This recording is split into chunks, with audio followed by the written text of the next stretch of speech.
Бүгінгі таңда тамақ жасауды кез келген қыз баласы 5 саусақтай білуі тиіс секілді, макияж жасау білу де қыздың қырық өнеріне кіріп кеткендей.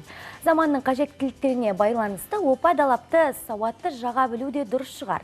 Барша қыз баласының артықшылығы да сол сұлулық екенін мойындайтын болсақ, осы макияждың күндізгі түрі болсын, кешкі түрі болсын үйреніп алғанымыз жөн. Осы орайда шырайыңызды арттыратын шырайлы майдары көмекке келеді. Сәлем баршаңызға. Бүгінгі макияждың түрі жас қыздарға арналған макияж. Жас қыздарымыздың табиғи сұлулығын айқындай түсейік.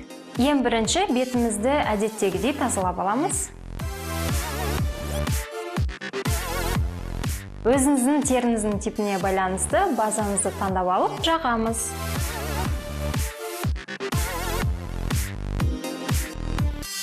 Ендігі кезекте тонымызды жұқалап, киспен жағып шығамыз.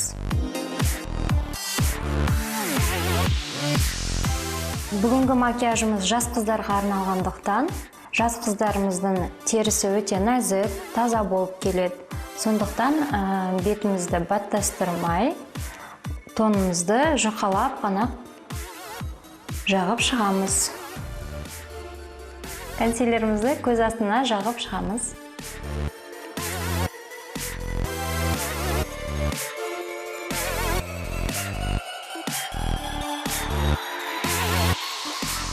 Енді бетімізді тегістеу үшін жұқалап опамызды жағып шығамыз.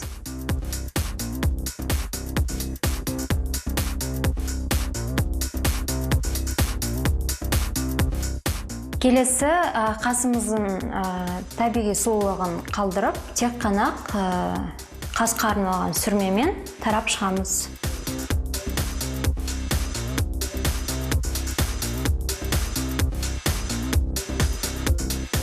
Келесі бет пішінін айқындау үшін бет пішіне арналған опамызды қолданамыз. Келесі хайлайтерімізді жағамыз. Бетімізге румянаны, бетімізге рең беру үшін жағып шығамыз. Бетімізді бояп болдық, енді келесі көзімізге көшеміз. Көзімізді ең басты қоңыр карандашпен кірпік араларын бояп шығамыз.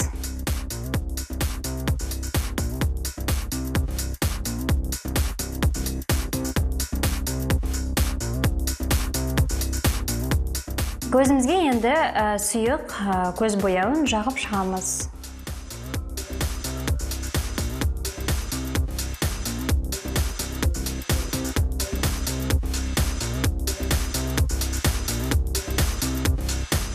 Келесі ашық түсті көз бояуымызды қаспен қабақтың ортасына үлестіріп жағып шығамыз.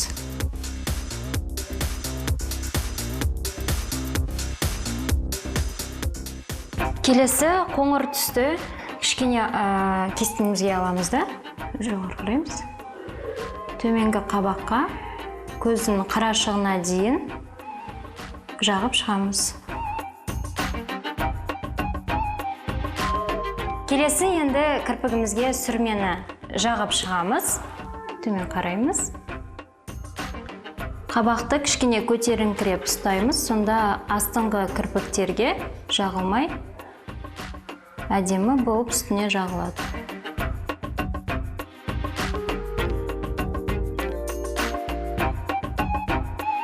Көзімізді бояп біттік. Келесі ернімізге тек қана жылтырдалап жағамыз.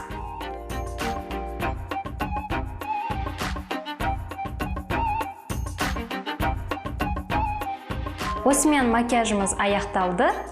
Табиғи сұлулығыңызбен бояуды үйлестіре біліңіз.